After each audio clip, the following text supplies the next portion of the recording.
Tu sais ce que c'est, toi, la sclérose en plaques? Non, c'est pas un truc où on attrape plein de plaques sur le corps. Tu crois? Je ne sais pas, je dis ça comme ça.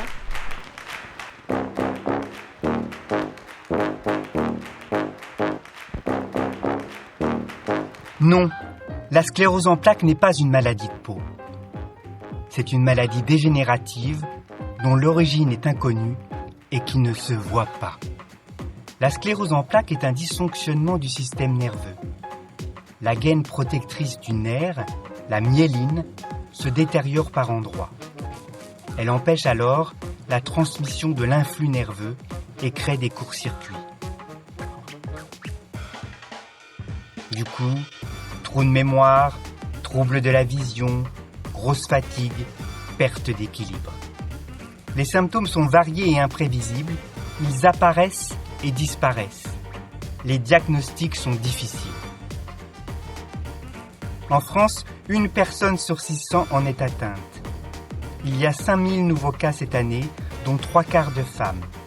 Elle touche les jeunes entre 25 et 30 ans. Aucun traitement réellement curatif n'existe encore. Et on en parle peu. Ne faisons pas comme la maladie, ne bloquons pas les circuits d'information. Je ne veux pas le savoir. On ne peut pas parler d'autre chose. Moi, ça me fait peur. Dans sclérose en plaques, il y a ose. Alors, osons en parler. Pour que la sclérose en plaques ne soit plus un point d'interrogation au-dessus de nos têtes, mais un sujet de conversation, parlons-en. Et regarde cette femme qui titube, on croit qu'elle est saoule. Eh bien non, elle a la CEP. C'est pareil. Moi, j'ai une collègue qui est tout le temps fatiguée. Ce n'est pas qu'elle est feignante, elle a la CEP. C'est tout.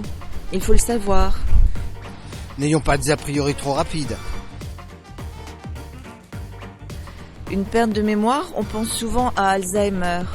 Cela peut être aussi la CEP. La quoi? La CEP, cette maladie neurodégénérative. Vous connaissez? Oui, la sclérose en plaques, il faut en parler. Plus on en parle, plus on fera avancer la recherche. Eh les mecs, il y a une vidéo sur la sclérose en plaques. Venez voir. Fais voir, montre.